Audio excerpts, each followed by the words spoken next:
Hello and welcome to the Warp Shelf. I'm Frank Duran. I'm Deshaun Vasquez. And I'm the Eddie McCabe. And much like a vampire, I was invited in once and I keep showing up. Eddie, thank you for joining us for the Warp Shelf podcast, guys, because this is three artists now instead of two artists reaching into the pile of, Deshaun, what would you call it? What would you... Just anything that moves you. It could be video games, it could be movies, TV shows, comics, and we just talk about what's worth taking with you.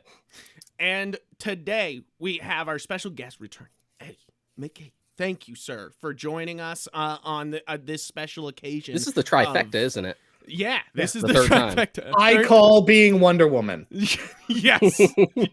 I'll let you have that one, but I will fight Deshaun for Batman. I think that's yeah. I'm okay to be Superman. It seems like a much happier life. I'll take the trauma. Let's go. But we're talking about the special occasion of maybe our first major video game movie success without it being really fucking bad. You know, like I think we I know it may be too early to say that in YouTube, but like it's I think that's an important distinction and day here is maybe do we have the first good video game movie here? Oh my goodness. We'll talk about it today because it's kind of up to the debate, but I want to say it right off the bat, my kind of beef with the hatred of this movie, because I've seen a lot of hate coming towards this movie, and I just want to say the one thing. This is a good kids movie. It's got jokes for kids, and it's nostalgia for adults. And that's what will make it successful and make it sure that it keeps making that money. And Nintendo gets to be like, oh, look, Universal Studios has Nintendo World over here. And you're all going to go and keep spending Some money. of us sooner than later. Oh, what a fun big league tease that is nothing to do with anything. And I think that's important to distinction here is that, like, guys, this might not have been made for you specifically. It may have been made to make kids buy t-shirts at Target. So, and then they run around getting all their friends into the movie. And then every friend is playing Mario games and every friend is buying Switches. It may be a money machine and that may upset you, but that is what I think this movie accomplishes. So I'll jump in because I got hard opinions. Here's the thing. I don't understand the criticism of this movie. We already got a adult Mario movie back in the 90s, and that was bad. Yes. And we're going to get to a really fun fact later about that movie. But my first opinions of this Super Mario Brothers movie is that I think, much like a lot of people that hate on the Marvel's trailer and, review bomb movies, I think that people try too hard to get clout on the internet by trying to tap into we some say sort on our of podcasts as we cross promote. Check out these. Yeah. As we sit here on the internet saying, please like us and value my opinion and my existence. But they tapped into this consciousness of like, I don't like Chris Pratt for some reason, therefore this movie can't be good. And I think that that's where it's coming from, because I'm going to say it. This was a perfect movie. Whoa. Now, Okay. Now, when I was like, I do have some criticisms to that, but go forward. I want to hear this. Now, when I say that, I need you to be an adult and have like nuance in this discussion and understand We're for that. Don't worry. That I am not comparing the Super Mario Brothers movie to The Godfather. Or Apocalypse Now. Or Apocalypse Now. Or Braveheart. Those are not the same movie. Return of the King. But what people don't realize when they watch movies is that it is an art form. and not every piece of art is made specifically for you.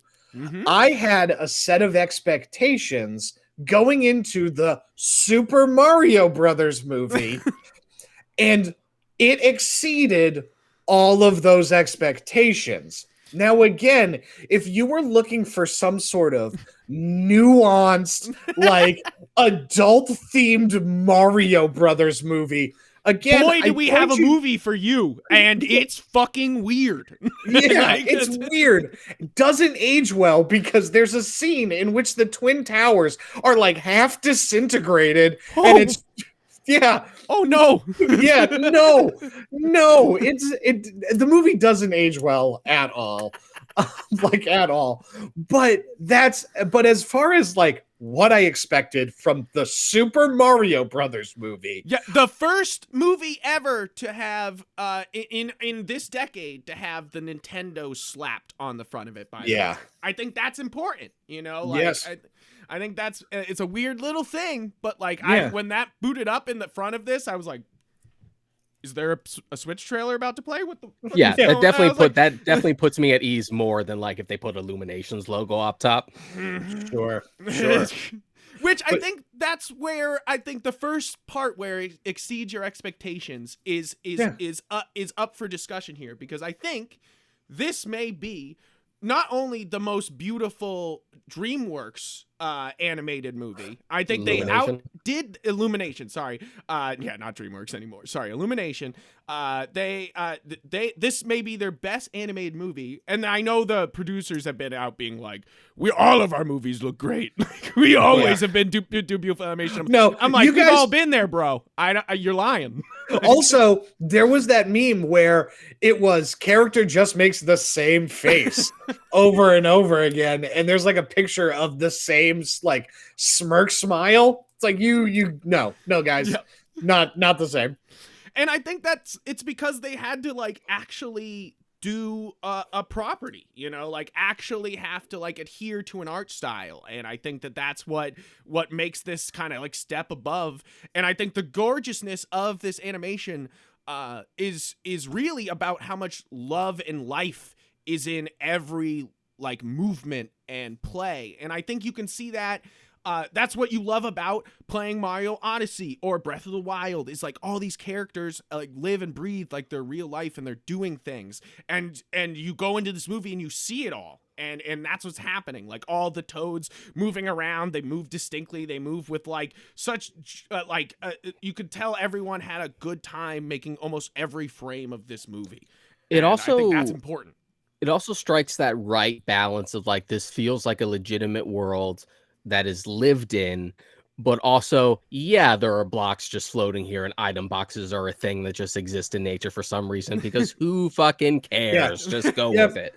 You know, having watched this movie, it gave me big Iron Man 1 vibes.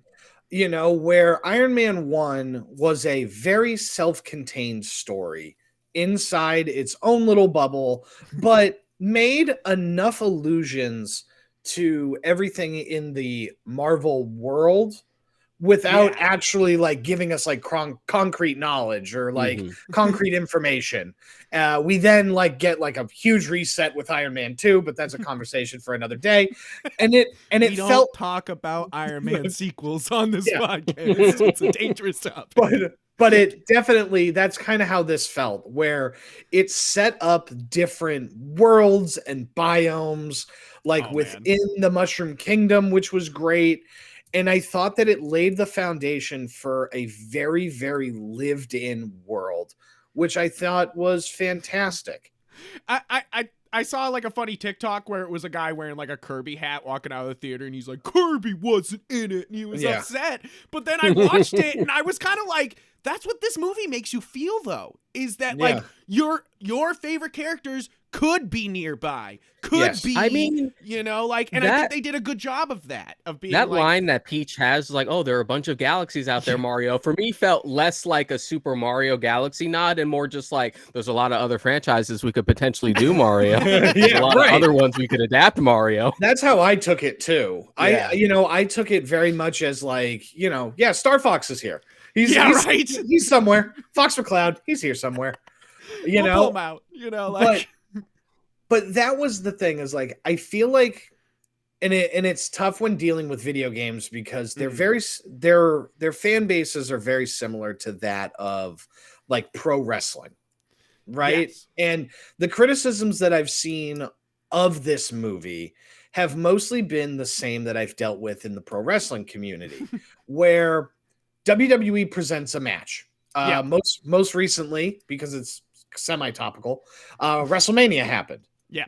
Okay. Happy WrestleMania to all that celebrate, you know. Yeah, right, of course. Yeah. It's quickly going from a Christmas to a Hanukkah situation where there's like 5 days worth of WrestleMania that kind of happens. It's becoming too much. But the big thing with wrestling is, or this year's WrestleMania, was Roman Reigns versus Cody Rhodes. Oh, cool. That was the main event, and there was a whole storyline around it. And then WWE made a decision, and a person won the match, right? Mm-hmm. And then fans go online and are very upset because it didn't happen the way they wanted it to happen, right? And I think that that's an important part about both of these things, is that as and it makes it distinctly different, is that these fans experience the art in a different way, because they with video games, it's so personal because you went on that adventure, and in your head for wrestling, you already have who's the champion, you know, like you already have like who's gonna win this, you know. So when it doesn't go your way, you're kind of like, hey. That wasn't exactly as I thought it was. It's like I don't, you know who wasn't going to beat Bowser at the end of this movie?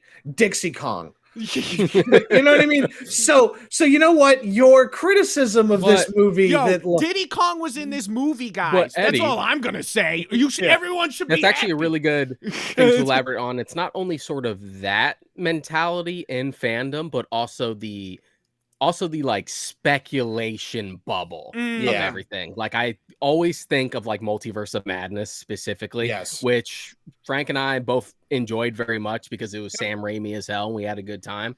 But just like the speculation around it. That just like, no, I didn't like this movie because it wasn't the movie that was theorized on YouTube, like a 45-minute video. A friend of mine. It didn't have Tom Cruise Iron Man in it. It didn't have Mephisto. It didn't have all the things I had a friend weirdly made up in my head. I had a friend that was legitimately like, this is a bad movie because we didn't introduce the X-Men. And I'm like, that was never on the table. No one ever said that was happening. That's not on the table. Like that, and I feel like with these properties is people get so attached to them sometimes that they're not able to kind of see the forest through the trees. Because again, my stance on this movie is it's a perfect movie if you go in with the proper expectation. That it is a kid's movie. I think that's what you have to go in being like, hey, this isn't made for me. This is made to be like the Disney movies that came out when I was a kid, and to be able to make future fans that go to like see Mario 4, you know, like. Also, Nintendo is for families. This was a family movie. Mario with a shotgun is something that somebody else made on the internet, not a real thing. And the criticism was like, oh, I would have liked some more like underhanded adult jokes. And I go, no, this is when has Mario in any game ever made a underhanded dick joke? The underhanded joke of this was Seth Rogen, you know, like was just him being like, you know, like you're like, hey, that was for you guys. It's so funny like, because you also literally just described the second Jack and Daxter game. Because you know the first one's like very lighthearted platformer adventure, and then the second one is just like, this is now a dystopian story, and we gave Jack a fucking gun. You're like, okay, fine. Jeez. Yeah, fine, we get it. But like it's weird because again, like all of the like you don't understand what you're watching Yeah, right. like- That's really it. It's Yeah. like people going into. I literally one time saw when I went to see Justice League. I came out and somebody was talking to a friend and was like, "Where was Iron Man?" And I was like, oh, okay. That tells me what the normal viewers thinking going into these movies sometimes, like the big fans are not everybody, like that's really it, like the big, like you gotta make new fans, Yeah. like, and Yeah, this, I mean, statistically, it's like what, less than like 10% of people who use Twitter, yeah, right. and an even lower percentage of like people who actually use social media on the internet, to say nothing of like countries that don't actually have internet. sure. Like it's a bubble. Like what's said on social media isn't set in stone. That's not the paragon we follow. So, and I feel like there's a lot of like, I feel like a lot of people are being like, "Hey, this is fun, go see it," and then there's the other half of the angriness, and you're just like, I don't think this is the thing you should be angry about, guys, because this is fun. This is a good time. This is not a Sonic movie. That's all I'm gonna say. I liked Sonic 2. Yeah, it feels more. Well, there's parts. We said it during our review. I could edit that movie into a real good movie. It's just the Sonic 2 would be a great 70-minute movie. Yeah, right. Like, really cut it down. Just cut out that whole fucking human thing with the wedding. part. Just all of that, all the human shit. Yeah, they painted themselves into a corner. I think Sonic the Hedgehog 3 will have no James Marsden at all. You know what I mean? Like I don't think they should do like what I was literally hoping for the second movie, where it's just like, "Hey Sonic, we're gonna be gone. We're going to a wedding. Bye." And that's the most we fucking saw. I know. When they did that at the case. beginning, I was like, I turned to Sean and I was like, "Chef's kiss. They did it. They somehow got James Marsden out of this plot." And then when they brought him back, I was like, "What's happening?" And also, you're my son. Yeah. Also, you're my son, Sonic boy. But that's the thing. It's not. I feel like that should be the number one thing as like a video game fan going into this, that they're, other than the weird like isekai of this movie, which I think we will need to discuss as anime fans, is that yes, he lives in Brooklyn in real life, and then he finds a magic pipe and he goes down the pipe and he falls down a well and then finds a dog boy that has a magical necklace that when he goes, "Sit boy," he just falls down. Yeah, you're just like, wait, hold on.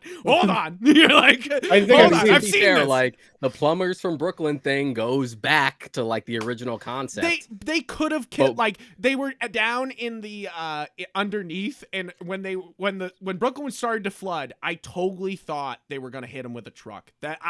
There was like a moment there where I was like, they're gonna hit these guys with a truck. It's an isekai, like they're gonna take these guys into the Mushroom Kingdom by killing them. And so I'm glad they didn't do that. But I was watching every background truck like, here it comes. It's gonna start this anime off. Like, and there's also other weird anime references in this movie. Like, this is a movie that loves its anime as much as it loves being a Super Mario Brothers movie. Like the ending having the shot from Neon Genesis Evangelion of them kicking. I was like, what just happened? It was almost a bigger surprise than the Akira slide in Nope, like when you see it and you're just like, sick. I was like, what? I was like, Evangelion? This is so weird. To be fair, this is the second best anime movie that's come out this year. The first is by far Creed 3. Yes, we said that in our last review. Yeah, that's the last episode we did. We talked about Creed 3 being an anime movie. Oh, it is all. That's it. It is just an anime from top to bottom. And give me 6 more. Give me 6 more. Exactly. Give me 6 more. Frank and I went into Creed 3 like a little wary, just because we felt like if you had to end it at 2, you could just leave it alone. But of course, there was going to be more. And then after Creed 3, it's just like, okay, we've made the pivot. Now I'm excited for whatever you want. It is the same monumental shift that I remember walking out of the theater when I saw Fast 5. When I I go in and I watch this movie that I loved. God, Sorry, you're killing me. That's fucking awesome. Because Point Break and The Fast and the Furious are the same movie. Same Yeah. movie. Same movie, and I love it. Absolutely love it. And then 2, not great. 3 doesn't involve Initial anybody. D, but it's Initial Yeah. D, the live action movie Yeah. that you actually wanted instead of those 3 Initial Yeah. D movies that actually Yes. happened. And then 4 was the apology, we're sorry, here's 2 for real. And then Fast 5 is like, you know what? What if The Rock was here? Yeah, they're like, hey, what if we start adding more bald guys? You're like, What if The Rock's here? And what if we just treat the cars like Iron Man armor?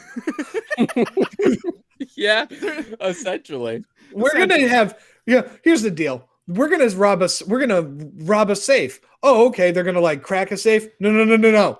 They're going to rip this safe out of the wall. like an ATM badly being stolen, you know? Yeah. Like, just like Yep. pull up with the truck, hook it up, and Oh. rip it out. At one point, The Rock shows up to arrest Vin Diesel in Brazil. and Vin Diesel goes, "You can't do that. This is Brazil." And like puts out his arms like he did in the first one. And I was like, everybody's like cheering and whooping and hollering. And I'm like, first of all, how the fuck do you know this guy? None of you people. How do you know? How is the most famous underground street racer famous in Brazil? I think that defeats the purpose of being underground. But sure, I'm here. Let's do this. Oh my and God. Anyway, about Super Mario. yes, and Super Mario Brothers in the same way was, I loved it because it was absurd because it didn't insult my intelligence. I think is the thing that I appreciated the most about it, because it was that I like, will say about the Sonic movies and even Detective Pikachu, you know, Yes. kind of like are doing the whole time, being like, you're a child, so you're dumb as shit. yeah, You're just like, don't do that to kids. Just tell a story. Like, guess Right. what? They're people too, dumbass. You know, like, just tell Yeah. a story and everyone will love it. You know, like, sorry to get to the base of fucking movie making, but I know. like, Well, it's like- it's an art. You made this art for a family. Yeah. I'm at the stance where like I really liked this movie. I didn't love it, and my things with it are like very minor. yeah, Like I'm not going in, it's just like, well, damn it. This like you had joked earlier, it's like this wasn't The Godfather 2. It just was- It's like, what did I pay for? It was more just like slight changes that they had made almost worked as an advantage and a disadvantage. So like one thing, the role reversal of Luigi being the one who gets kidnapped, smart.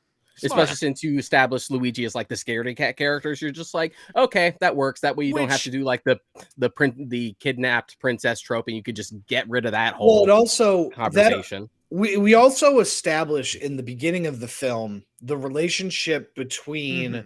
Mario and Luigi, right? And so Yeah. we take that time to build that relationship and that dynamic so that Luigi being the one in trouble allows us to have Peach and Mario get to know each other. Yeah. Because, you know, without and it feeling like you pay it like this is an adventure movie. You gotta Yeah. pay, you're like, Yeah. you gotta, The like, only well- drawback with that is that I have seen people come out just like, I just wish there was actually more beyond just like the Brooklyn stuff up until the end, more actual Mario and Luigi interactions. I It's like, don't well, there know. was I going to think be they a did great trade-off. job of that. I think Yeah, I they- think there was going to be a trade-off, and they did such a good job in the opening of like showing the chemistry between the two that I feel like I get why you wanted more of that once you actually got to the Mushroom Kingdom. And Right. most of My- all, I think that this is a great the Luigi bits where he's like running around with the dry bones is a great pitch for the Luigi's Mansion movie, Right. which you could literally make the Super Mario Brothers movie too, which I know they're probably going to do because this made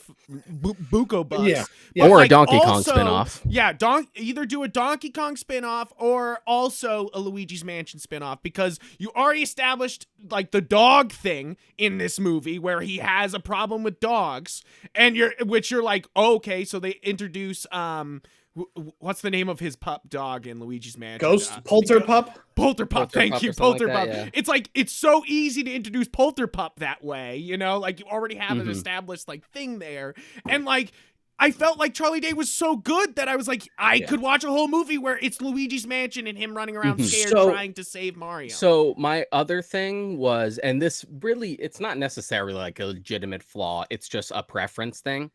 And I get why they did this, but in a lot of ways, this did feel like a movie that was maybe supposed to be 2 hours that was cut down to 90 minutes. Sure. Because the pacing is like just fucking breakneck, which is good. Which is good. And it just kind of gets to the point immediately. But I think the drawback for that is that a lot of the actual like adventure to get to Bowser, you know, the meat of it feels very truncated.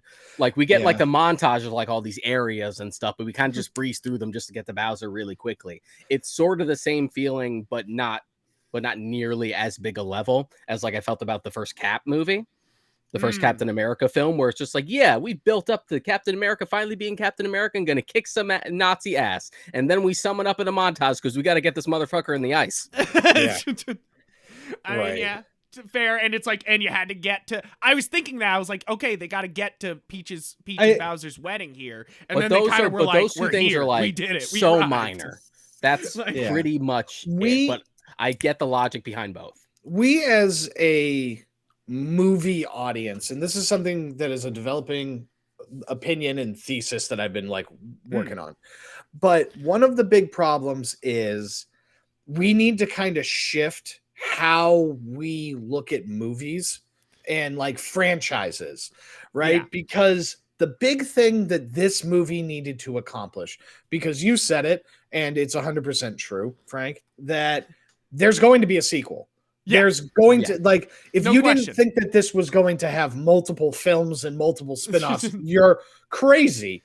Especially that it did well. It was gonna happen. That's what I'm saying, is like this cash cow was moving, but then they actually were successful at it. Yeah, they made something good, and so it's gonna be easier to watch 5 of Super Mario Brothers movies. Until the Super Smash Brothers. The powers that be to be like, oh wow, video games are a big thing, aren't they? Yeah. If they all it would take is a Google search to be like, wait, these fucking things sell how much? Yeah. At like, and these are a much more expensive buy-in than going to see the movie. Huh. And so looking at this particular movie, you need to look at it as like a prologue almost. Mm-hmm.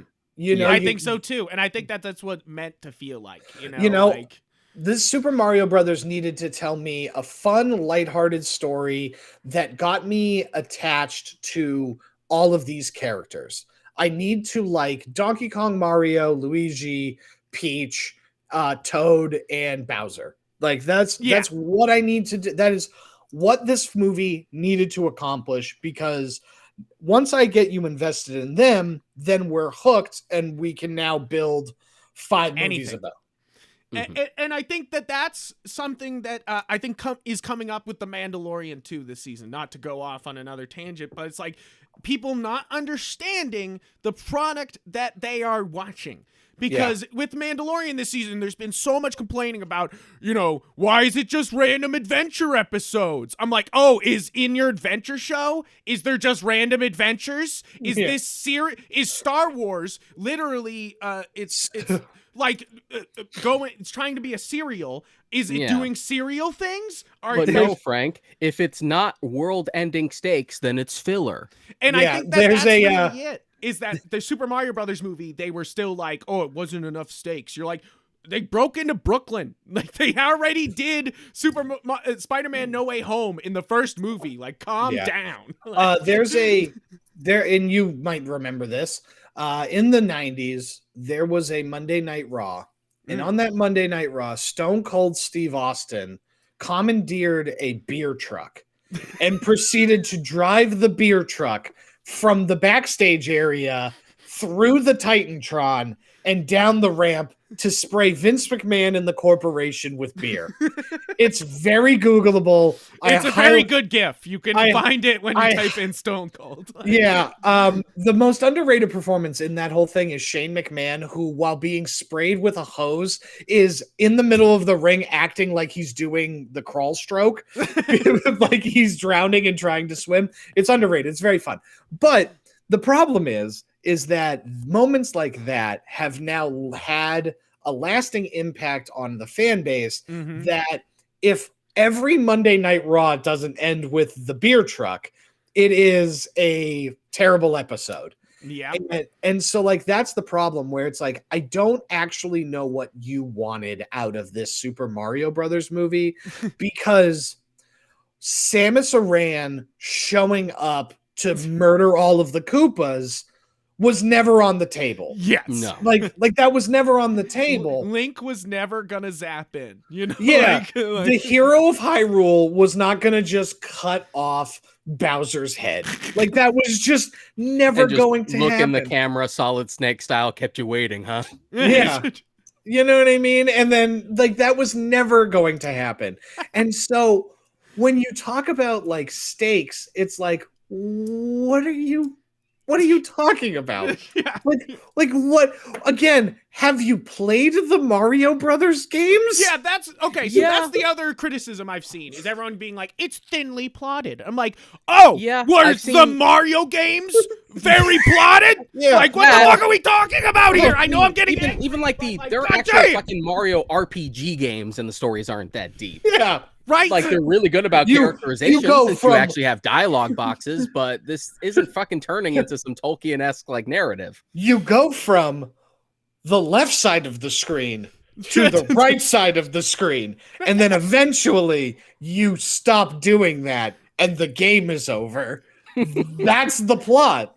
That's like, there isn't we are not talking about, and you just brought it up, this isn't Metal Gear Solid 2, where you need to have like at least a very good understanding of like United States history in order to like have a vague comprehension of the stuff. And it's mostly just to be able to discern what stuff is true and what stuff they're making up.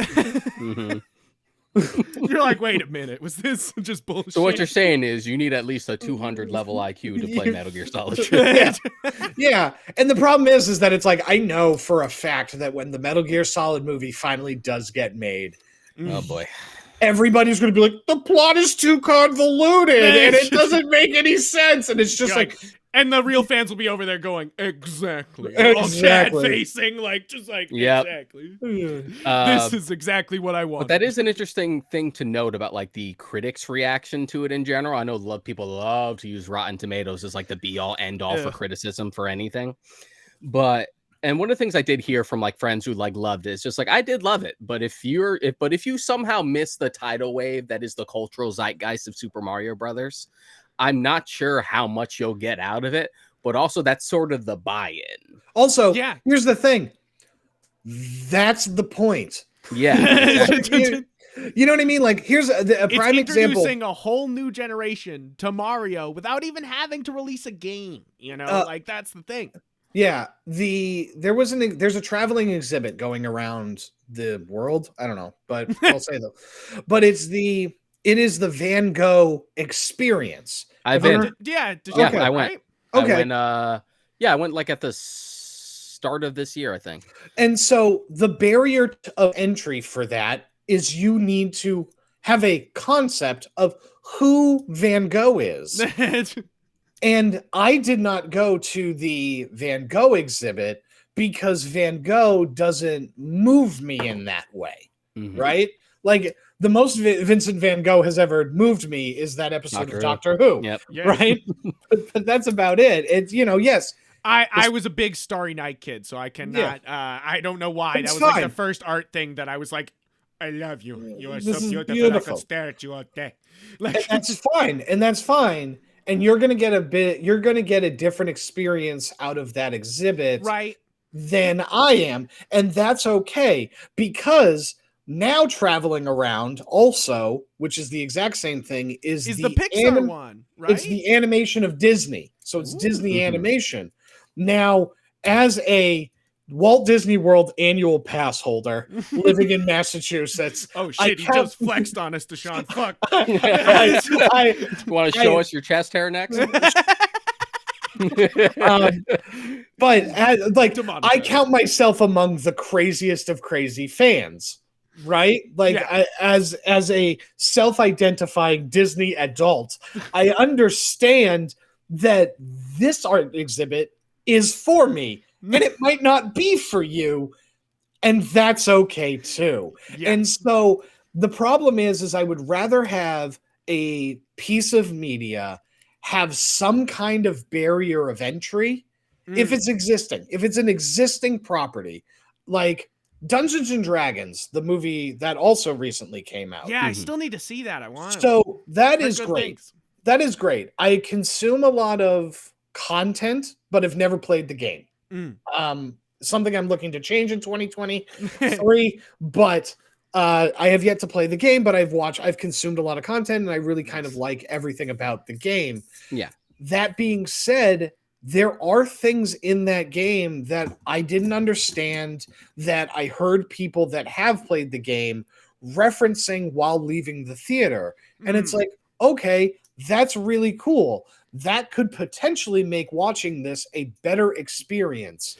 Yes. And which happens, I feel, with Gundam too. It's like new fans will watch something that's newer, and if they'll be like, "Oh, that was a really cool show," and you're like, "Hey, guess what? There's like 40 years of Gundam animation that'll make you appreciate that even fucking more." Well, that's comics too. Yeah, right. Comics too. It's like you're like it's supposed to be the rabbit hole, you know? Like I do get you what you mean as far as like buying is concerned, and there's also. Going back to the experience thing, there's also other options. Like even beyond the Disney one, they had a Gustav Klimt one. They had a Frida Kahlo one. Yeah, sure. So it's not like you're being left out. There's got to be something for you. Right. Well, and that's the thing is like we live in a world where how many major streaming services are there? 5? Right. Signed up for 6, I think. Yeah, you know what I mean? It's like depending on which one decides to eat the other. Yeah, I'm still trying to hold off that I don't want Discovery Plus, but you're like just combine already. Come on, just add Diners, Drive-ins, and Dives to HBO Max. That's all I want. I need the triple D. Okay, yeah, I need triple D. I don't need anything else. I don't need the Barefoot Contessa. I don't need to beat Bobby Flay. I need Guys Grocery Games and Triple D. That's it. Just put it on. I just want to be able to watch South Park and Triple D back to back. Exactly. That's all I want. The duality of man. Yeah. Because at the end of the day, there are 2 lions inside every man. One is South Park. The other is a trip to Flavor Town. Trip to Flavor Town. So I didn't bring up during our animation talk, but I wanted to like bring it up, talk to you guys. Did anybody else see the texture of like Bowser's skin and be like, holy shit? I was just like, look at the texture on this guy. Like that's when I was like, oh, with the animation. And I was like, okay, this is going to be crazy. It looked like the cutscene that we've needed in every single Mario game. Yep. But just, but we don't get. I don't know if you know this, but Mario doesn't have cinematics. No, we'll sometimes have the occasional cutscene. Like Odyssey has a couple, but Odyssey it's really just no one's talking, and it's more just like, aha, I have Peach now. It's like, no, Bowser, why you do that? But and then at the end, it's just like, aha, I have saved the princess, and Bowser's like, oh man, right. That's about as far as it goes. I love the internet theory that they're a throuple. And this is just a kink thing they're into, right? Just like the bondage of stealing. Yeah, I mean, you do it. The repetitiveness of it all. I mean, eventually you're gonna get a kink whether you like it or not. You do it enough times. It's my favorite thing. It's my favorite Mario thing. It's not actually confirmed nor actually sanctioned by Nintendo, and it shouldn't be. But that's my favorite. That's my favorite headcanon thing that the internet came up with, is that they're just in a throuple and this is just their thing. And everybody else. I was just gonna say, it also explains why Bowser gets invited to like go golfing. Right? Exactly. You're like, he comes along. Yeah. Like, Yeah. now, I want to bring up, before we get deep into any of the plot or anything like that, is that the cast, I feel, is fantastic. And you're in for a great cast movie when Phil Lamar starts your movie as the Penguin King there. I was like, I was like, okay, all right, like, let's go. Let's keep moving. I loved with the this. Penguin King. Yeah. He was great. He was great. I was like, yes, that's how you know. Okay, this, and because you're talking about the penguin scene and it's the first instance of this, that is another thing that's not necessarily a flaw for me, but I could have done without, is like the use of licensed music that's not related to Mario. I don't like know, the insert man. songs. I think the insert songs weren't bad here. I thought that this was what it helped felt natural. It's not what helped was that it was kind of easy classics, mostly from the 80s, and not to sound like an old man, but no like contemporary flavor of the week nonsense. Yes. True. So that helped a lot. But would I have look, I like Take On Me as a song. Would I have rather have just heard some Donkey Kong country music during that driving sequence to get to the Kongs? Yeah. I will say the soundtrack, though, it's like, I think you can't argue with that. I think that the song selections, I feel like, some people can take it or leave it, but I thought they were good choices. But the soundtrack itself is quite fantastic. It never went into like, what are you guys doing? Which it could have so easily have gone. Yeah. But I feel like there's a lot of genius in it, and the most genius point, of course, is when they guys, we're already talking this movie pretty deep. You're so deep in here, but like they pick up the star at the end, and when working the theme of the star into the soundtrack, into like this like big epic orchestral track. I was like, damn, homie, awesome. like that was great. So as far as the cast is concerned, we had like brought up earlier that a lot of people went into this like with just that Chris Pratt hatred. Yeah. Now, to say nothing of Chris Pratt's personal life, I like him as a performer. I also went in with a concern just because on paper it just sounded like a typical it felt like stunt casting. Yeah. And like this, it also didn't help that like the lines that we had heard in the initial teasers did not help it at all. And it's also not because I'm one of those people who like wanted him to sound like Charles Martinet the entire time. I still think we could have had Charles Martinet. He was and twice. Basically, he's in there. Like the voice that Charles Martinet uses. The voice that Charles Martinet uses for playing Mario's dad could have worked for an entire movie. I get why they're like, ooh, wahoo, for an entire movie could have been annoying. But Charles Martinet is an actor with range. I think that fans sometimes don't know what's good. But like that initial teaser, hearing like that one line from Pratt didn't really do much for me. It was always like, oh, this trailer had me until Mario talked. Yes. It also didn't help that like every advertisement from that point forward seemed to like really downplay him. Like had him talk as little as possible. Yeah. But then seeing the movie, it basically as soon as you get to the opening, which love the fucking Super Mario Brothers Super Show nod with the commercial. Yeah. And the fact that they properly contextualized why they weren't going with the accent was just like, okay, you have me. I get it. Well, also, if they did because again, Mario doesn't talk. Mario in the games does not talk. Games just is whoo ha whoo ha. It's me, like he's more like Mickey Mouse than Mario. Yeah, sorry. Even in the RPG games, they just have it's almost like borderline offensive. But in the Mario Luigi RPGs like Superstar Saga, they just have Mario and Luigi speak like vaguely Italian, just they do that Family Guy bit. Gibberish. Bibbidi. Yeah, they just go like, oh, prosciutto potato. I say tomato. Oh yes. You're like, what? Right. And so you're like, holy shit. If you did an actual movie based on the Let's Go Mario, that would have been offensive. like it actually would have been offensive having to have that man actually make like actual dialogue in that tone of voice. Like it would have been grating, it would have been bad. And it's one of those things that I know people have been like, like Italians upset that he's not played by a real Italian. You're like, hey, I don't think we need to hold up Mario as a pillar of the Italian community. Let's not get upset about this. Also, Italian people, let's get past fictional characters as your heroes. You're like, I don't know if we should do that. Like, Yeah.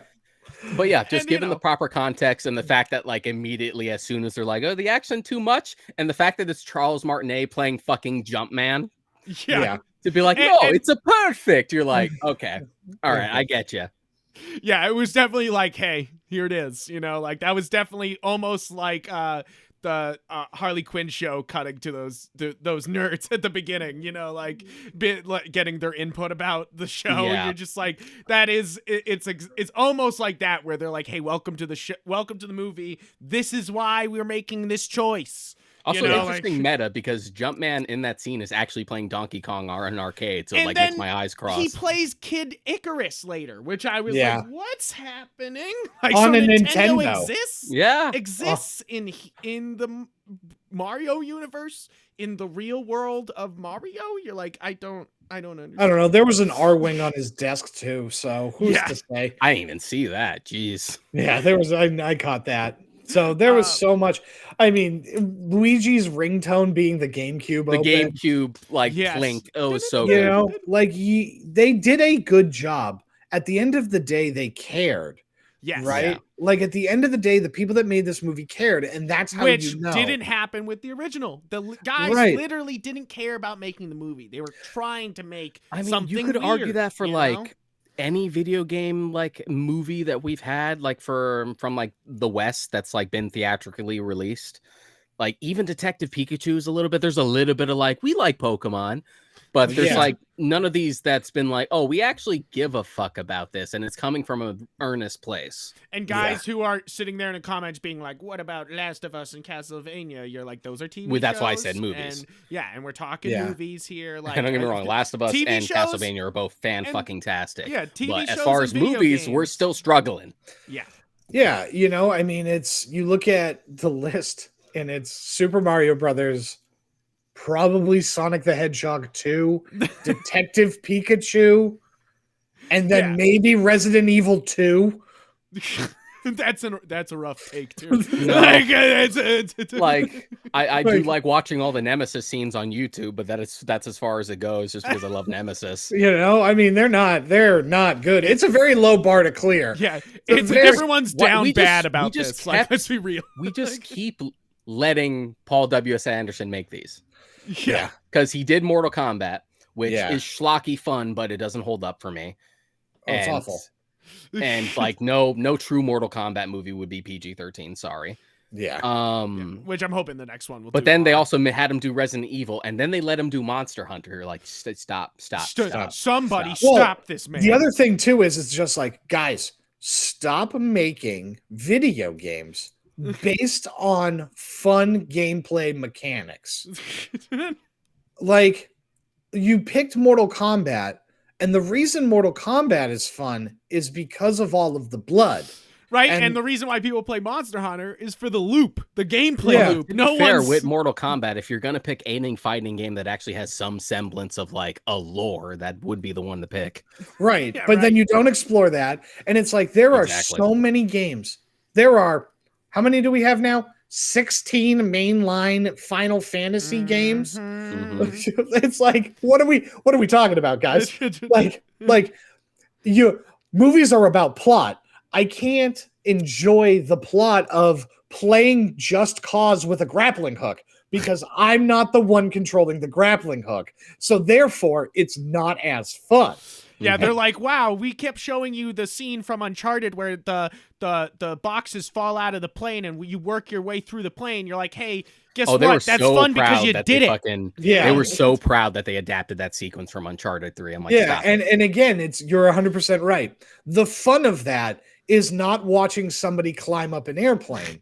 It's controlling the person, trying not to die. Yes. Yeah, which is what my worry going into The Last of Us was, because we're talking like real AAA game that's already inherently so cinematic that adapting it into a show or a movie might just feel like you're watching cutscenes and you don't get to play in between. Sure. So they took advantage. They're just like, okay, so what can we do? why don't we expand on characters that were pretty minor in the game and actually give them bigger arcs? Yeah. Why don't we establish more of the world in like the in between, like the time skip when the infection happened? What if we like fill in gaps that the game never gave us before? They're like, Same thing with weird, Castlevania. It's just like the plot was in the manual, so we have a lot to work with. It's weird. They have to adapt it, and that's the thing that people miss all the time. I feel like they're like, wait, it wasn't exactly what I watched in my game. You're like, guess what? You have to do something. You know, like I'm not saying make changes for change's sake. We of course denounce that. But like that is, I'm saying like you gotta adapt in a lot of ways. Yeah. Right. You know, because I know the plot of Super Mario Brothers. Right? Like everybody knows the plot of Super Mario Brothers. I know that Mario's going to save Luigi, I guess, in this one, but he's going to save the Mushroom Kingdom and everybody's going to go and like play tennis or something. Right. Like that's what's going to happen. Or they're going to go paint. I don't know. Who's to say? But or make music. You know. Or make music. Maybe all the sports games are just like their fucking treaty meetings, like it's some fucking like Succession bullshit. Where they're like talking about big moves and like the political system in the Mushroom Kingdom while just playing a game of golf with a haunted golf club. Yeah, because that's what always ends up happening. And then they rush after it, like Super Mario Golf Rush. They're just like running across the field after the golf ball. You can punch the guy next to you. Weird rules in the Mushroom Kingdom. Weird rules. Now, we didn't go through all the cast members, though. Yeah, I was going to say, let's get back to cast. Anna Taylor-Joy, Anya. fantastic. Anya is fantastic as Princess Peach. I think they did a great job of making her character, you know, more than a lot of the games give her, you know, like, so you're just like, holy shit. Even going in being skeptical about some of the choices, there was literally only one choice that didn't really resonate with me, and it's such a minor thing that it doesn't even really matter. We'll get to him. We'll get to him because I feel the same way. I think Charlie Day, I already said it, did great as Luigi. Jack Black, what does he Jack Black was like the only one that felt like, oh, this was pitch perfect. Yeah, you're like, holy shit! Like they really fucking nailed this. Like, it was one of those things where I was like, are they just kind of throwing Jack Black in there because, like, you know, funny guy, and it's Kung Fu Panda money, you know, like it just keeps following, you know, like, but nope, they're like, no, that is we're doing that. And yes, I've had Peaches stuck in my head for a bit. Yes. Oh, it pops in there every now and then. I agree. And I was right. I was wrong. Cry Payton is the Penguin King. I was wrong about that. Carrie Payton. Carrie Payton. Cyborg and Aqualad and Young Justice. Yep. And then Kevin Michael Richardson. So they're starting to throw in voice acting royalty after this point. You know, like they got the great set cast, and then they just start throwing in fucking royalty like Kevin Michael Richardson as Kamek, which I thought was actually really fun because like they did a good job of being like Bowser is a goofy villain but like still a threat, you know, like, and I feel like Kamek was a fun part of that, you know. And I also love roles where Kevin Michael Richardson actually gets to show his range, because too many times we give him like the Gantu type role where it's just like, this is my big and burly voice and this is the only thing people let me play. This is it. Where it's just like the dude was the Joker and the Batman, and while a hit and miss cartoon, it was a great distinct performance. Mm-hmm. John DiMaggio is Uncle Arthur randomly, and you're just like, okay, you know, like I was like, more royalty showing up for this. And yeah, we already said Charles Martinet as Mario's dad, and Giuseppe. Giuseppe. But also we have Kevin Michael Key as Toad. Now, Keegan Michael Key. I think he did a good job as Toad. I do think that, you know, we could have done more, but I think that this is like a good way to be like, this Toad could be Captain Toad in a future spin-off movie if we want to do a Captain Toad movie, you know, like they absolutely, I think he could float his own Captain Toad movie, especially because they definitely imply he's Captain Toad, because Toad's cooks. Only purpose in this movie is really to like for someone to meet Mario and bring him to the Mushroom Kingdom to meet Peach as soon as possible. Yes. Yeah.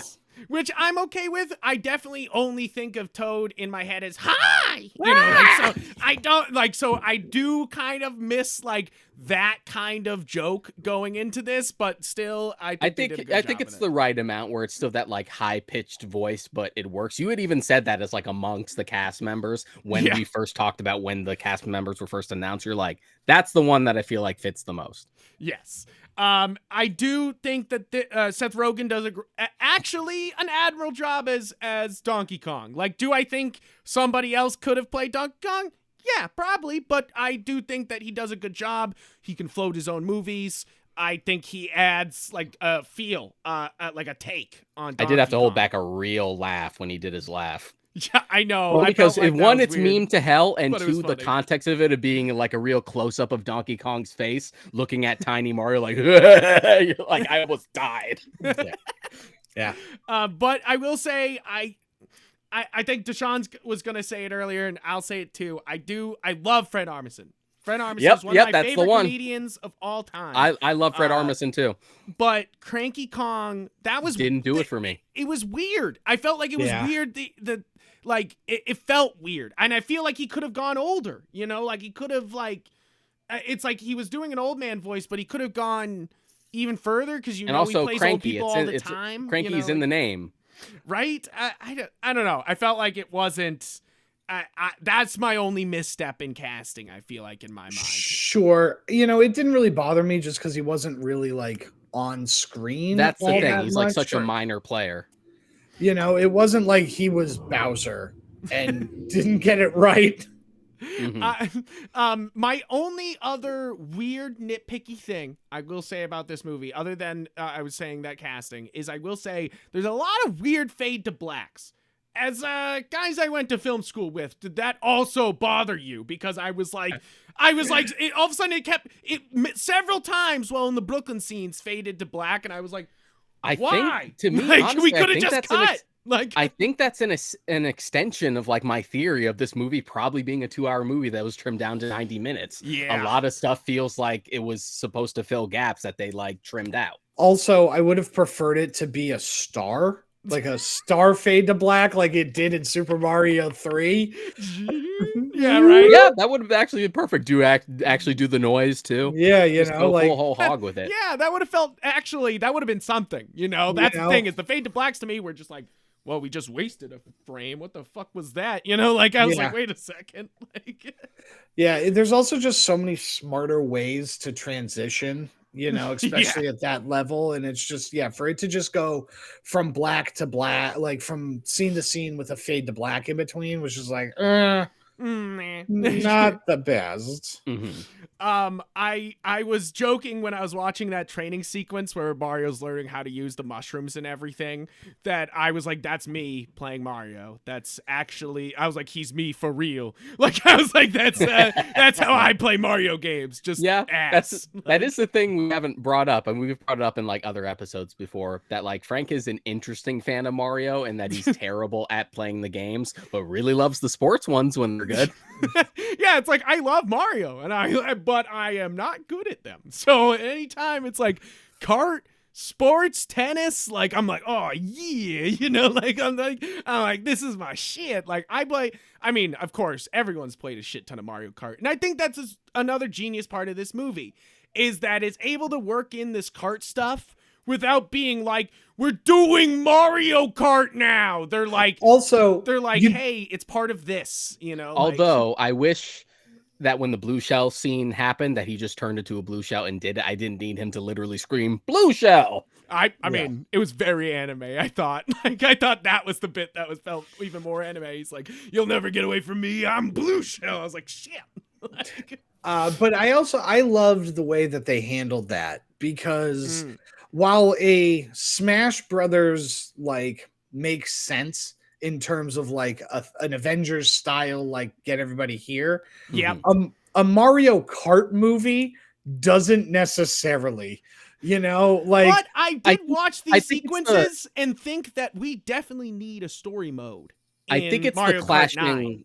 I was like, you could add a story mode, I think it's scenes. I think it's because it's like the clashing technologies, because Mario's pretty like fantasy-ish, and once you get to like full on like kart racers Yeah. that look like actual cars that you would see at like a Grand Prix. It's almost like a disconnect. But I think what helped with the movie early on is as soon as we got to the Mushroom Kingdom, we had that attitude about like, yeah, these blocks are floating here. Yeah, item boxes are a thing. Don't think about it too much. And yes, Mario gets superpowers by eating mushrooms, you know? The fact that they're literally called power-ups. Which, to be fair, that feels so directly. We brought up Mortal Kombat earlier. Mortal Kombat being like, okay, we get the tattoo, now we have the powers, is stupid.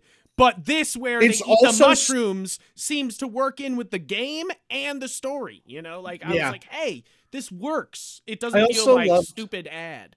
I also love the little character bit that Mario doesn't like mushrooms. Yeah. Mm-hmm. You know, as a guy who doesn't like mushrooms, I get that. You know, I thought that was kind of cute. I thought it was really adorable that it was like, oh yeah, no, Mario doesn't like mushrooms. This is fun. I'm glad that it wasn't like a thing. Like he was afraid to eat the mushrooms, and that's why. Which people were complaining that's what was happening, and I was like, that's not what happened. When I saw the movie, it was just like a cute little like, oh, irony. This is my life now. Yeah, right. It was not like there wasn't a whole scene where just like Mario, someone's in danger, but I hate mushrooms. You have to do it, Mario. Like nothing over dramatic because you could have so easily have had one of those. Exactly. And guess what? If the lesson for a kids movie is to eat more mushrooms, not a bad fucking lesson to teach a couple kids, you know? Like, I'm sorry. Like, I know that it wasn't actually that, but, like, if you get that from the story, just make sure, and make sure you have supervision when you do. Yes. Because says you want to have a good trip, not a bad trip. Not a bad mm-hmm. So, I feel like the Donkey Kong scenes were a lot of fun. They added a lot to the movie, made it feel like, oh, it's even bigger than just the Mushroom Kingdom, you know? Like, but I also thought the DK rap being used was pretty great. Diddy popping up was awesome. And then Dixie and the other one there, they popped up as well. Yeah, the 64 ones no one cares about because people mostly care about the country cast. But I will say that made me freak out, and I know Deshaun's going to make fun of me for it, but Mario showing off his persona in the first movie made me be like, oh, the cat, holy the cat shit. suit from 3D World. So it was just weird because like it just felt interesting that they would pull from stuff like much more recent. Like 3D World, or the fact that there was like the Luma from Galaxy in the cage. I'm like, wow, all right. I didn't think we'd be touching on that stuff this early. But what I was going to say, it was really cool that the DK rap was there. You know what was not cool? Not crediting Grant Kirkhope for it in the credits. Yeah, that's fucked up. He deserves money for that shit. You know, like that's not cool. He wrote that shit. Yeah. It's like, no, thank you. But I will say that one more thing about the carts. I will say that I do want some of those carts as DLC or just add them to Mario Kart 9. Because stop this. I mean, DLC the fact train. that 8 is still getting DLC like right now is so 6 wild. years later, like well, even longer because it's a fucking port of a Wii U game. And then to kind of like finish off the plot of the movie, I will say one of the things that I think is the best part of this movie is the ending. I think the minute Peach picked up the power up from her bouquet, I kind of sat up because I was like, oh, they're doing like, you know, more power ups, and then it led into this actual fantastic half an hour climax that I thought was very well animated, was a lot of fun, and kind of like actually caps off the story well, that you don't feel like it was just like, oh, we forgot a bunch of shit, you know? Like I was like, oh, okay, all right. It was great. I mean, it felt like it had a satisfying logical conclusion. I do want to touch on my favorite character, because we haven't touched on my favorite character of this, and that is, I don't know what it's called, but that little star that was in the cage. The Luma. Yeah, that's what I brought up. The fucking Luma from Super Mario Galaxy. Oh, God. That I died laughing the entire time. Every time that little thing popped up on screen and had the happiest disposition with the darkest outlook was like, here it And you is. could also tell that it was actually like played by an actual kid too, which just made it so much funnier. Yeah. And it's like, look, here's the thing. Mario's not going to give you a dick joke. That's not going to happen. That is where the adult humor is. Yeah. That's the adult humor. The fact that the fact that they stop them all from descending into the lava and everybody's pumped except for that little Yeah, and he's star. like, Oh, boo. It's like, yes. Finally, mercy. She's before getting lower down. And you're like, the Luma, I think, is just for like the millennials approaching 30s and approaching their 30s in us, the like, fuck everything. Oh, yeah. It was perfect. I thought that was great. But yeah, that was my favorite character in the whole movie. But I thought that it did a great job at the end of making Mario into a larger than life figure, right? Yeah. Like that's Mario in the games is Superman, right? Mm-hmm. Like he is. You call him for any trouble. Right. It's like, this is the guy that's going to get us out of trouble. And it doesn't matter where we are. Hosts weird sports weekends, Yes. So. And has multiple retreats and like they're going to go into the Olympics at some point. It's going to be real fun. It's good. Sonic comes along sometimes. Yeah. Sonic will be there. But that's having him save the day in Brooklyn kind of helps bring that idea of like, oh no, this character is the guy. And and so I think I like where it ended. I like where the movie is, the franchise is, how it feels. I'm really excited to see what comes next because there are a billion Super Mario games. Yeah. And like literally, you had said, you like could this just is make the next one Galaxy and this is send the him first to fucking adventure. space, Like this is the first impression. And if this is your first impression, not only for like other Mario games, but also potential other franchises under the like Nintendo umbrella, then you're like, yeah, I'll take a Zelda movie. You're like a fully I'll take animated Metroid. Zelda I'll do Star movie? Fox. All right. Let's do it. Come on. I think that's what's important here too, that this is a full animated movie. We got no bullshit where live action characters walked into your video game movie, guys. I think that's important.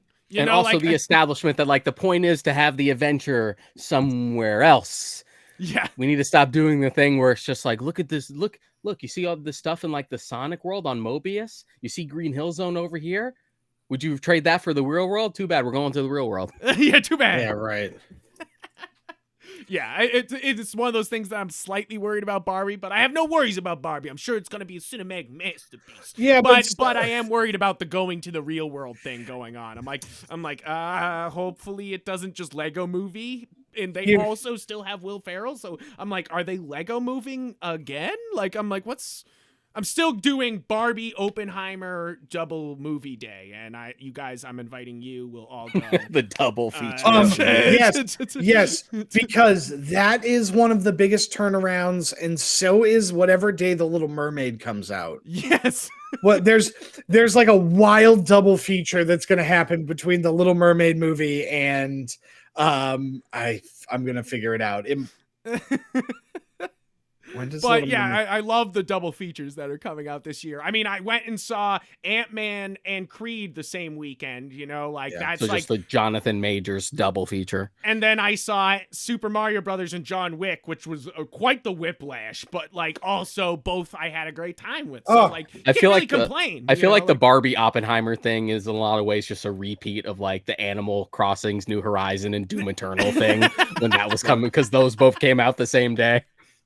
Right? You're like, this will shock the culture. Like, this will change the face of American culture. Like, you're like, oh no. But I'm pretty sure that's kind of all I have to say about it. I'm not saying it's Eddie may say it's a perfect movie. I think it's perfect at accomplishing what it set out to do. I think you're exactly right there. I think that there's some things that hold it back, but it gives me such confidence in the future that, like, which I did not have going into this movie, you know, like I had mentioned like the minor things that I could take or leave, and they're still minor, but they still exist. But it's also like, yeah, there will be a sequel, and guess what? The first movie is usually never the best one. Yeah. Right? I stand by my statement. I think and I wouldn't fight you on it. No, I like, again, I think it's a perfect movie. Do I think it's the perfect movie? And like I said, am I comparing it to The Godfather Part 2? Am I comparing it to Empire Strikes Back? Am I comparing it to Terminator 2? No, I am not. Those are objectively better movies. And it's You're good like that I John Wick wouldn't 4, though? It's good that I wouldn't fight you on it, because Love John Wick. like I would fight people on the other ones like every single time, because we've been inundated with so much shit when it comes to video game movies, is that even a mediocre film feels like it's amazing to people because it's like, well, at least it wasn't terrible. Like that's how I felt about Detective Pikachu. Detective Pikachu, exactly. Or both Sonic movies, even if the second one was a step in the right direction. It's just like, no, we're not there yet. And now I feel like we're actually finally starting to get there. Yeah, because it feels like they unlocked the same formula that Marvel did with the MCU, where it was like, oh, if we make the movie for the fans that have already existed because there are so many decades of story and content behind this already beloved property, maybe we should just do those things. Yeah. Castlevania did the exact same thing. We're just like, okay, we're going to get you in with Castlevania 3, and then we're done. And now we're going to fucking start hinting at shit from across the entire franchise. You're like, okay, cool. Yeah, and I think that what really this movie did best is my wife's a kindergarten teacher. These are 5-year-olds.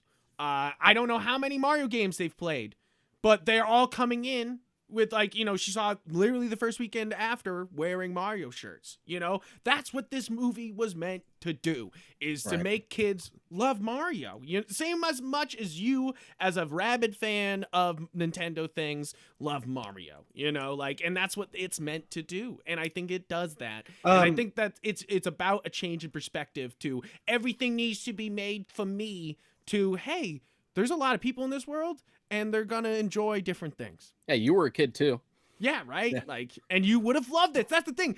I thought that I finished watching and I was like, 10-year-old self would have walked out of that like, that was a cinematic masterpiece. I fucking loved that. Yeah, in the same way that like the live action movies, DC movies, and like the DC animated universe were my in to comics. Sure. But Batman didn't exist when I was born. Just because I was born doesn't mean Batman came into fruition. Then Batman precedes me. Batman will exceed me. And one of the big things too is like Harry Potter. They just announced that they're going to do the whole series or whatever. I'm not a Harry Potter person. I don't particularly like Harry Potter. I fall squarely in the camp of J.K. Rowling made about 60% of a good movie or a good series. Made a good Star Wars remake. Yeah. Right. Yeah. There's the thing. There's that whole bit of like, she made Star Wars with shittier lightsabers. Like there's that whole comedian bit, and they're not wrong. But the problem is that she's not a good writer.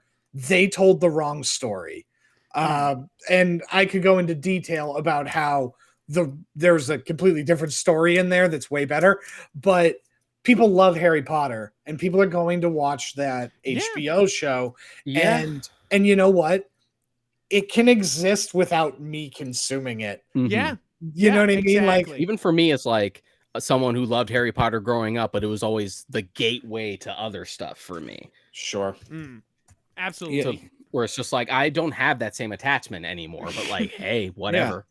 Yeah. And so like this Mario movie is like, I think it's a big shame that we don't have a tie-in movie game, because if any movie was going to have DLC somewhere, you know, like that's what I was thinking walking out. I was like, Sonic put out Sonic Mania after the first movie, and then had Sonic Frontiers like a couple weeks after Sonic 2. You know, like it's like they were prepped. I don't feel like Nintendo was prepped for this. I was just like, don't understand why, if any game was ever going to have any movie was going to have a video game tie-in, why is it not this one?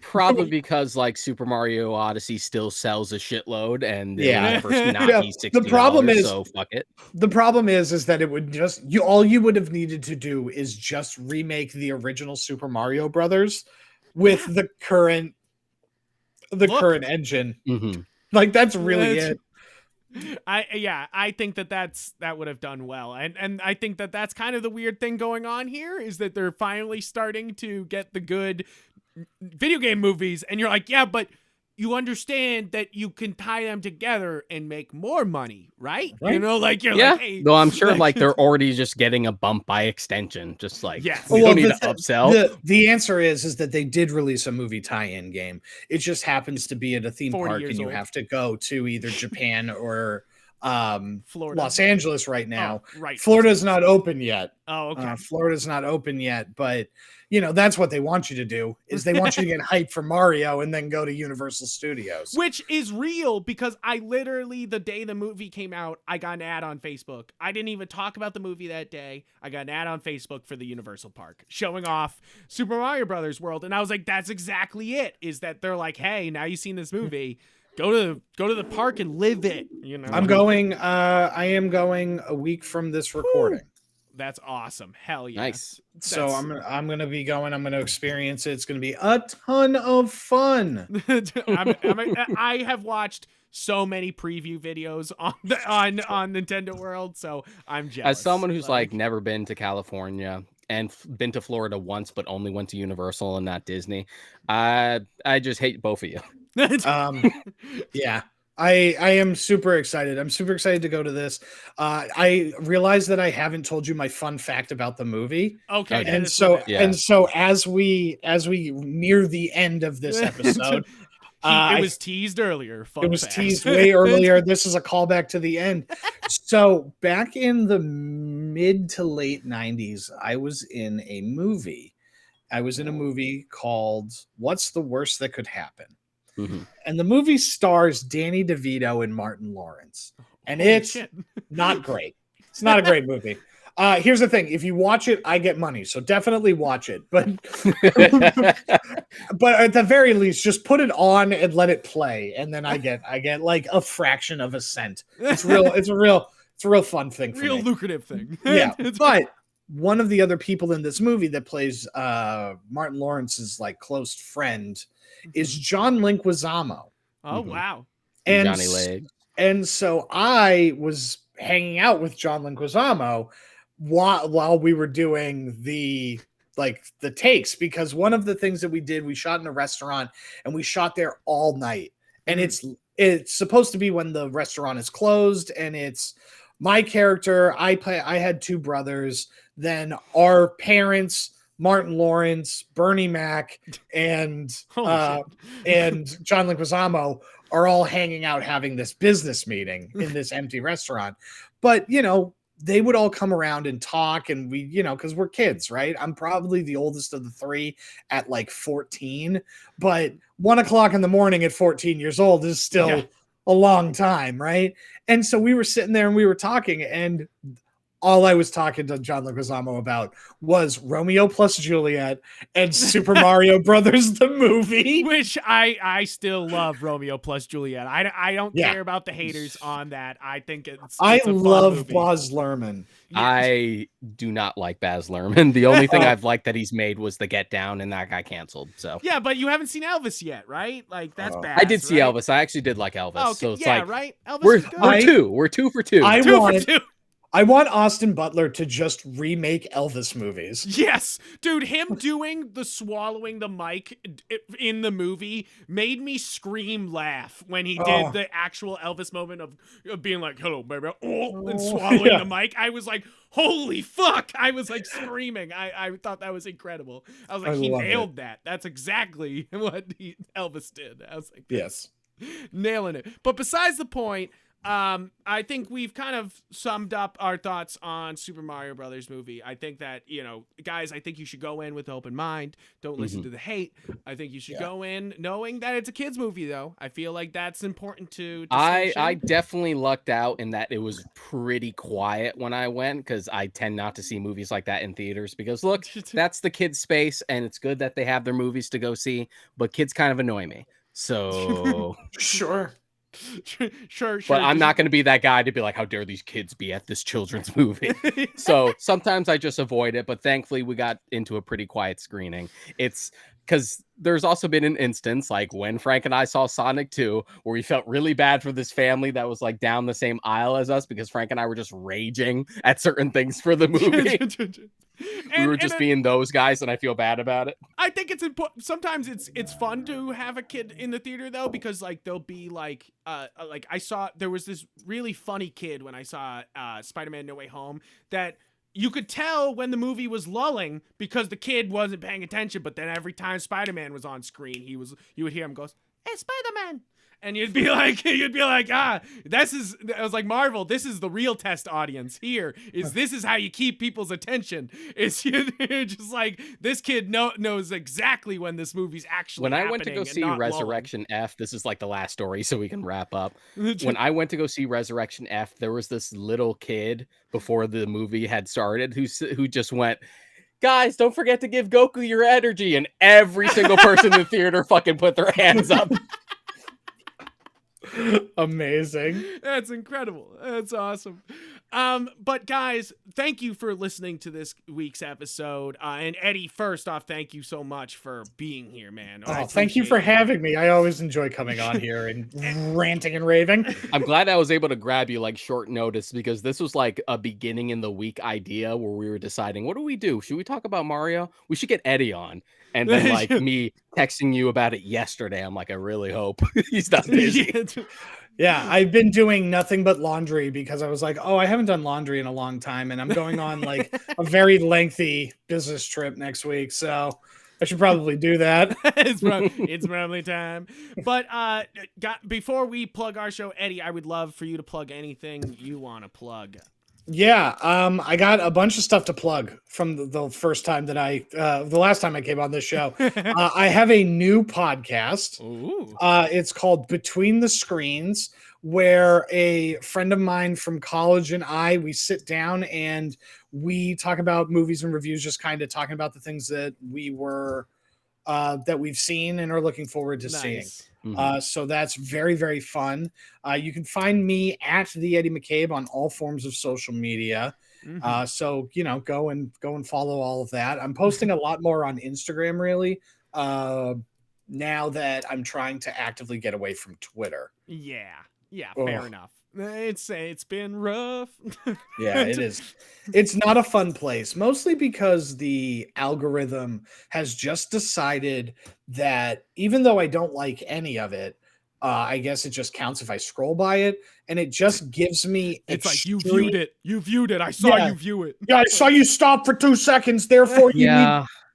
It's gotten to the point where like I don't check Twitter on my phone. I only do it on my desktop because I use TweetDeck, where it's just like only the shit that you've actually follow on a column, and then other stuff in other columns. It's way better. Because the world seems awful and scary when all you see is extreme talking points. Yep. And it's not fun, because what is fun are movies. And being on Instagram and being like, hey, it's another picture that's dope, or another, it's funny because I've taken so many photos over the years, and I realized right before the year began that I haven't posted any of them. Like I just have I have like hundreds and hundreds of photos that I just haven't posted. So I decided at the beginning of the year, I'm like, I'm going to actively try to make Instagram a place that I spend. And so I've posted at least, I've only posted a photo a day since January 1st. So that's awesome. So that's like a little challenge that I have going on for myself. So feel free to stop over there at the Eddie McCabe, and you can check out all of those photos and give them likes and comments and stuff. I definitely post on Instagram more than anywhere else now. Yeah. Just because it's its own, it's just its own little bubble. even Yeah. if I got into it like way late. It was just like, I don't know. I like it here. Yeah. And so if you guys want to support this show that you have listened to this whole time, The Warp Shelf, we are on every platform, pretty much anything. If you looking, we're there. If you're listening to podcasts on it, we're there. Coming in 2024 will be on 8-track cassette. Yes, if you want to. Ooh. But if you want to watch our beautiful faces, if you want to see our expressions as we rage, you can watch us on YouTube. And make sure you clickety-clack the buttons down below to make the algorithm do its due. Feed the beast however you have to do it, depending on where you're listening. Yeah, it doesn't matter which direction. If you're on mobile, just hit buttons. It does. I'm sure it'll help. And if you want to check out me and Deshaun personally on our own personal social medias, I'm Yep Frank and Yep Gundam on Instagram and I'm Twitter. just Mod Karika everywhere. Nice. And again, Eddie, thank you so much. This has been a blast, dude. It's always fun. And guys, thank you so much for listening. Have a great week.